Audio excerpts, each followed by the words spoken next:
and welcome back to Tyre Format, and welcome to another review. In this case, we have the Focus ST Track Pack.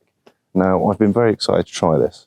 When I saw the spec sheet, I thought, oh, this might not just be an marketing exercise, which a lot of these track-only or special editions tend to be. Okay, they drive well, but if you're actually going to do track days, you'd probably do what Ford have done to this car. So basically, as it sits here, the only options on this car are the track pack and the mean green paint. Yes, it is called mean green. Other than that, it's completely standard, which is fine because the ST Focus comes with a lot of kit as standard. I'm talking Harman Kardon speakers, heated steering wheel seat, everything, radar, sat nav, CarPlay, LED headlights, all that sort of stuff that you want. So what I'm really focusing on here is the track pack, how that performs, how the car drives, and if it lives up to the track name. Now, unfortunately, I got this car the day I was already at Alton Park with my other car, so I didn't get to try it on track, but I have been trying it on road, and yeah, I'm enjoying it so far. But let me go into the details of the car a little bit, and then I'll go out in the car and we can have a proper spin in it and talk about how it drives and stuff. Okay, so apologies for any issues with my camera today. It's playing absolute silly buggers, including not recording audio, which is fantastic because I also have a problem with the SD card in my audio recorder, so good fun. Anyway, back to this then. I'm back in handheld idiot YouTuber mode, which makes me feel like a complete tool, but bear with me. So yeah, Focus ST Track Pack. What do you get with the Track Pack? Well, what you get is basically a factory warranted and set up modified car, because what they've done is they've probably done a bit of market research and seen that most people who buy hot hatchbacks and take them on track, the mods they do usually are bigger brakes, better tyres and suspension. When most people do that, they either buy the wrong suspension, or they don't set it up right, or they buy pads that aren't great, have to keep buying different pads to find out what works great with their car, and the same with tyres. What Ford have here is a factory set up and warranted option for you, which I think is pretty cool, and I don't think there's any other manufacturer really doing that at the moment, except maybe some of the Megane Trophy Rs, but they're like 60, 70 grand cars, so this is 40,000 as tested, which is pretty cheap when you look at the competition. The Civic Type R's over 50, so is the Golf R's, blah, blah, blah. This is probably more of a Golf GTI Club Sport sort of match, but even that is up there, so let's have a look around these mods, shall we? Okay then, so as you can see, it's in this mean green colour, much like the Puma that I tested. I really like the colour. I think it's hilarious. It's the kind of stupid colour that you want on a car that is a little bit silly inside, but is based on a boring car. Not to say the Focus is boring or anything, but you know what I mean. It's not a Ferrari or a Lamborghini, so it's quite funny that it's in bright green and all that jazz. It's very dirty, and you will notice that a lot of the drone shots I got were yesterday when it was absolutely peeing it down, and today it's not. And for any foreign watchers, that is because I'm in England, which the weather has no idea about continuity at all. So, first up, look at the size of these Brembos. 4 pots with some big old pistons on them, and I can tell you, they stop very well. A bit squeaky, as you'd expect, but they do stop pretty well. Then we've got the tyres. We've got these P0s, fantastic in the dry, bit sketchy in the wet, not a fan. Having said that, the tread is fairly low on these. As you can imagine, this is the track pack, so a lot of journos would have been taking this on track. Rear brakes, also quite big, which is good. They don't look massive compared to the fronts, but they look pretty big to me for some rear calipers. Then there's those wheels. These are the 19-inch ones. They very similar to the ones that you might have seen on the Fiesta Performance or Track Pack. I can't remember what they called it on the Fiesta, the bright orange one. Yeah, and then the other thing that's right in there, which you probably can't see, I'll try though. Yeah, you can't see. There's some KW dampers, and they are coilovers, so you can adjust the height and you can adjust the bump and the rebound.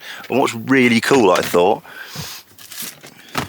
you get what is a KW toolkit, but obviously branded up Ford. The springs are blue as well, so you get your tools with your adjustment, and then in here, this is the coolest bit for me, they've got an entire guide on how to set up your suspension. And I'm talking, you've got the both English and German, but also they give standard setup so you can go back, comfort, Nürburgring setup, GP tracks and bumpy B roads, so you can play about with these to get it how you want, including getting them comfortable. Furthermore, they've also got tyre pressure advice on here, which is really cool. And the factory setting for heights and things like that. So even if you are a complete amateur, you will be able to set this car up perfectly, in theory. Or you just leave it as Ford gave it to you, which is what I've done.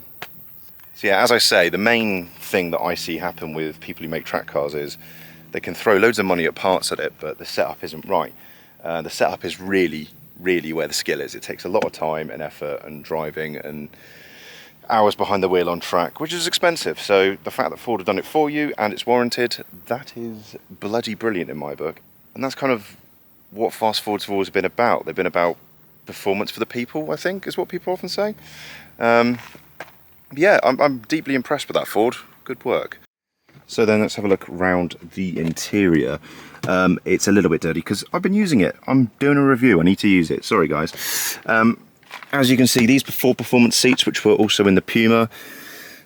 These are electric in here with the AGR. I don't know what that means. Probably something to do with comfort and that sort of jazz. But yeah, I think they look quite cool. But most importantly, they're super supportive, super comfortable. Probably some of the best performance, you know, racy seats I've sat in a car. Maybe the Honda Civic seats are a bit better, but they're kind of similar to this. In the back, there's all my stuff. But again, that sort of theme of the seats goes on. You can see the rear legroom's huge. The quality of the bits inside do feel pretty good. I know I shouldn't be surprised by that, but yeah. And then there's the boot. It's chuffing enormous. I think this whole car must be a good inch or so wider than a Golf. I'll put some widths up on screen, and I'll also compare it to the Mark 8 Golf in terms of boot space, all that sort of stuff, because I know that is important to people, because you don't buy a hatchback and not think about those things, really, do you? So yeah, let's just go over some of the technical specs, shall we, for this car, since I've got the sheet to hand. So yeah, here's your engine. We've got a 2.3 litre EcoBoost with a 6-speed manual, 280 horsepower, 420 newton meters of torque with the overboost function, 155 mile an hour, and 0 to 60 in 5.7 seconds. Your highest MPG is 42, your lowest is 22, and your combined is around 35. And the CO2 is 183 if that's your pickle. So, yeah, since it's an ST, as standard, you get the dynamic LED headlamps, LED rear lights, electric heated power fold mirrors with puddle lamps, rear privacy glass, quick clear heated screen, the ST bits all around, selectable drive modes, dual zone climate control, sorry. You have the Sync 4 navigation system, which obviously has DAB and Apple CarPlay, Bang Olufsen premium audio with 10 speakers. You get the full performance seat, the power 6-way driver and passenger seat with lumbar power adjust, heated front seats and steering wheel, keyless entry, keyless start, rear view camera, cruise control including adjustable speed limiter, front and rear parking sensors, lane keeping aid with lane keep assist, which you can turn off and it stays off. Thank you, Ford. Pre-collision assist with autonomous emergency braking and pedestrian cyclist detection, 12.3-inch full digital cluster, Thatcham alarm with power door deadlocks, My Key, I'm guessing that's an app thing, red brake calipers, load through ski hatch, and the wireless charging, which is also good. Track pack. This is your £3,000 track pack. So as tested, as you can see here, we're currently at 40,775. 800 of that is a the exclusive colour, and then it's £3,000. So you can only get the manual in the track pack. Black painted roof door mirrors, spoiler and rear diffuser, Brembo front brake system with 363mm discs, the standard of the 330, full performance adjustable coilover suspension, which as I say is a KW system developed with them for Ford. The Ford Performance alloy wheels, Pirelli P0 tyres, and track mode. Obviously, it's a track car. So yeah, I mean, there's not much to look at under here. It's just a modern engine, so it's a lot of plastic and bits and bobs, but you kind of get the idea. What I did find interesting on this was the structure on the car. Obviously to keep weight down and probably to help with the impact protection, things like that.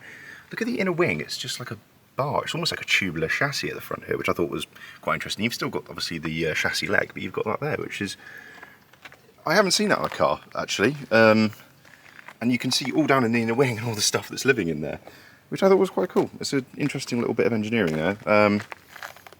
It obviously adds quite a lot of strength without having to be a lot of material, and it obviously gives the mounting points for the wings and things like that. So yeah, an interesting solution to that, I thought.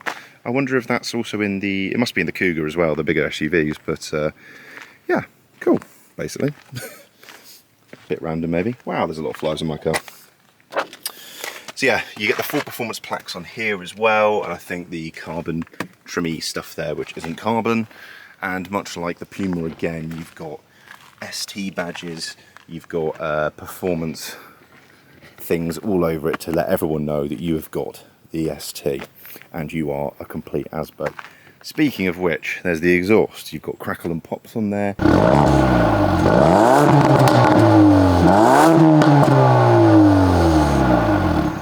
You've also got launch control.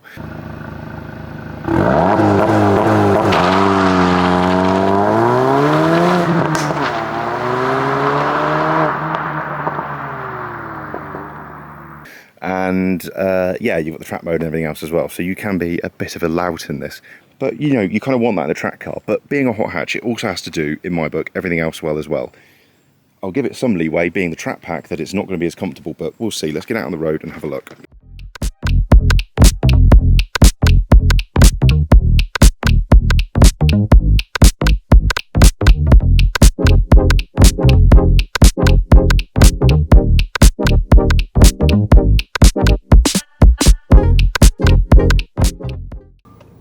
Problem is, I've got Miss Daisy and her friends all out today driving, so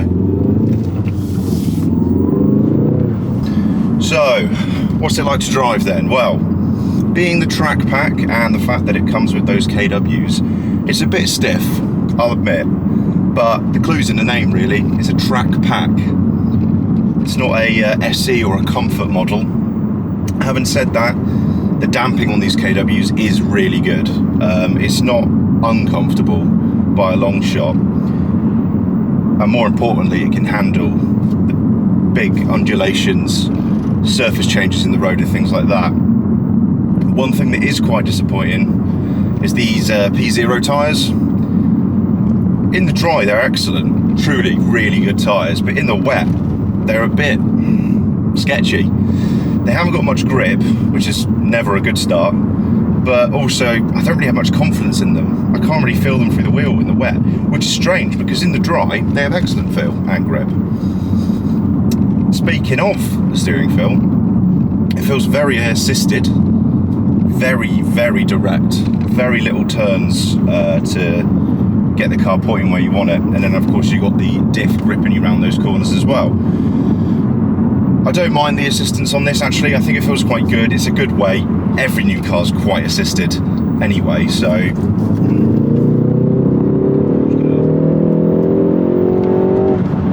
get the pops and bangs as well. Who doesn't love a little crack and popple? Well, my neighbours for one, but good torque going up hills.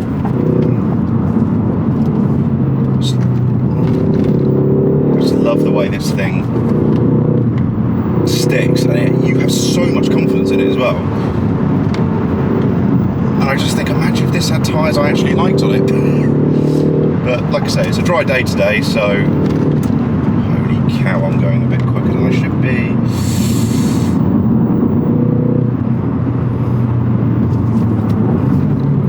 Then there's the brakes. I've had to do a couple of emergency stops in this now. And my God, they have some grip on them. They will bite. Unsurprising really, given the size of the things. But yeah, really good brakes. Not much fade in them when you start pushing. There's not much you can do with standard brake fluid really, in terms of pushing cars. There's always going to be a limit to how much they can go before they boil. At the end of the day, all these modern cars are quite heavy. And heavy equals more mass to stop. More mass to stop equals your fluids getting quite hot. That was a parking sensor kicking in then. I would like a button somewhere to turn the parking sensors off when I'm in a queue like this and there's bushes overhanging and cars close to me and all that, because the Golf has that, which I quite like.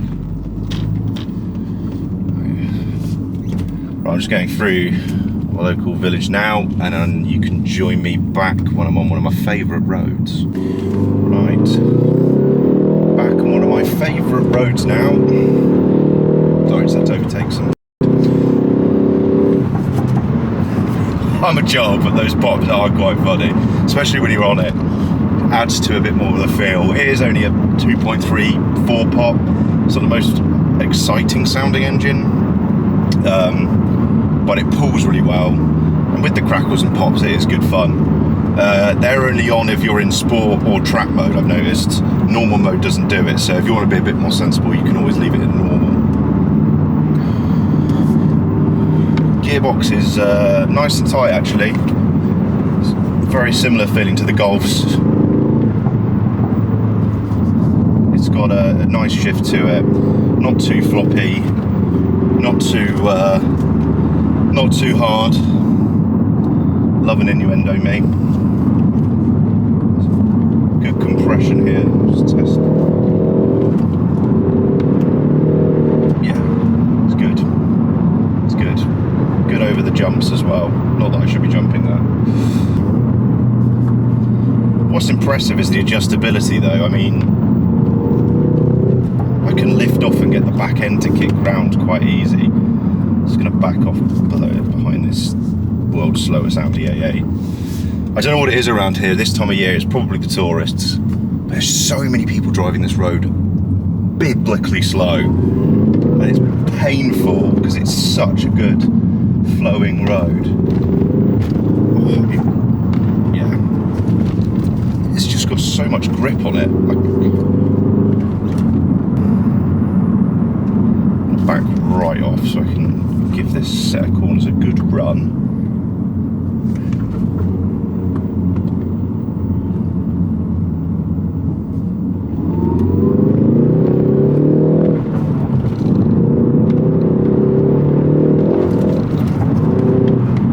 See, that jump upsets a lot of cars, but this just, it's like, yeah, whatever.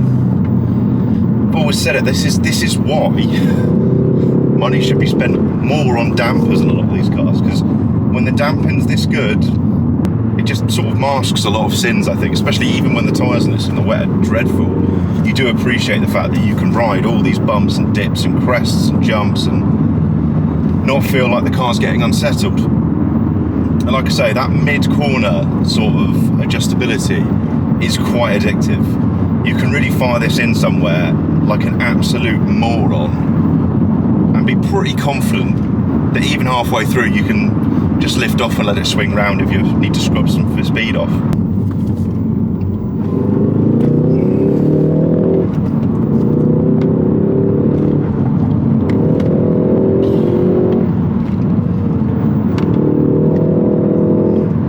It just doesn't care about... It's so... I tell you what.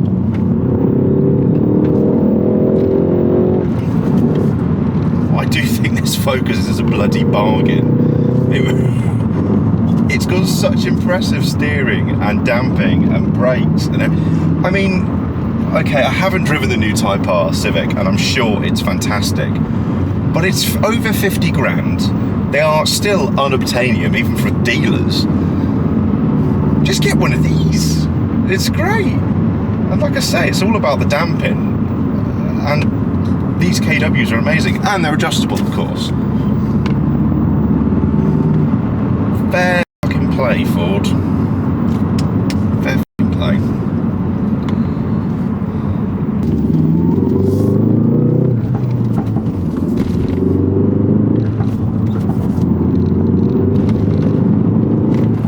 This is a really bumpy little tight road, and one of the downfalls of this car, I'll say, is maybe not a downfall, but it's really wide. I remember when I first saw this car come out, I thought, that looks quite wide. It is quite wide. The advantage, obviously, is the interior space is pretty amazing, actually. Compared to my Golf, this feels significantly bigger inside. Being able to sit behind myself in my driving position is quite rare, as you'd imagine. But in this car, no problem. Pretty comfortable as well. So yeah, I'm pretty impressed with the interior. And then there's the interior quality. If you compare a Mark 1 Focus to its contemporary at the time, which was the Mark 4 Golf, the Golf was just in another league in terms of like quality, feel, all that sort of stuff. This, however, it ain't far off. And to prove it to myself, I went and sat in a Mark 8 Golf earlier, and the materials all feel pretty much the same. There's a few bits that maybe are a little bit cheaper feeling, but overall, other than this centre console, it feels mint.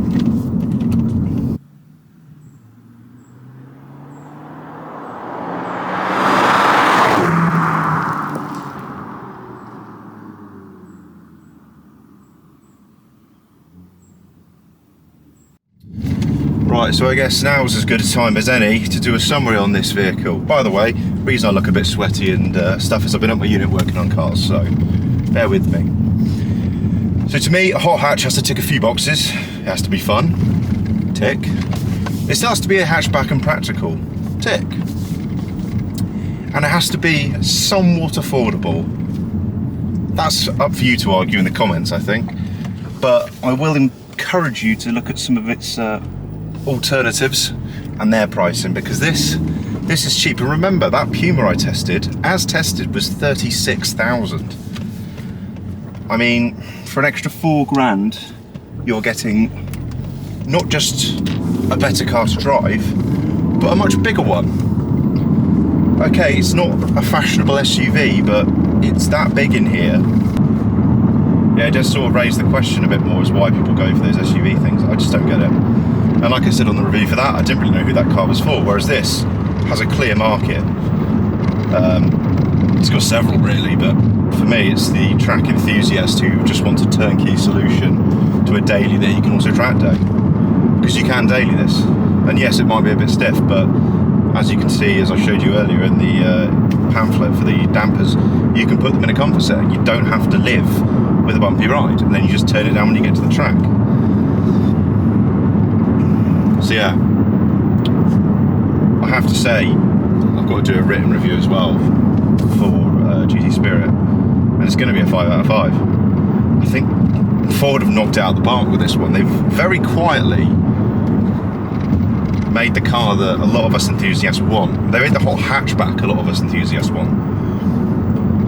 I feel like they may have done a lot of very good market research when doing this car, because using the KWs, tuning them, all the spec sheet they give you to help you tune the car yourself, it's just a fantastic idea. I don't know how many other cars do that. I think that you could get Öhlins on the what was it? Was it 265 Cup Megane? I don't know how much adjustment they had, and also whether they gave you tips and tricks on how to adjust them, but yeah, there's not many cars that come with the height and damping adjustable suspension as standard that aren't something like a Range Rover with airbags. So yeah, overall, as a die-hard Golf GTI fan, I am deeply impressed with this car. The chassis is sublime. I love the way you can make it dance around the corners. It's so adjustable. The brakes, fantastic. Steering feel, yeah, okay, bit over-assisted, but so does a lot of modern stuff. It has enough feel for me, and I quite like how direct it is. Yeah, it's very direct, which, I don't know, it feels darty, which you kind of want with a hatchback, because they used to be lightweight. They're not these days, are they? But still, it makes it feel like a much lighter car than it is, a much smaller car. I do wish the steering wheel wasn't so chunky, but I'm picking now, nitpicking. The car is really good, so well done Ford. Even if you're not a Ford person like me, this car can impress, and it can change your mind. So yeah, thank you very much for watching. If you did like this video, please do the like and subscribe stuff that all the YouTubers have to say, otherwise our channels go in the bin and we cry. And yeah, stick around. I should have some more reviews coming up in the near future, as well as my usual working on cars and all that jazz.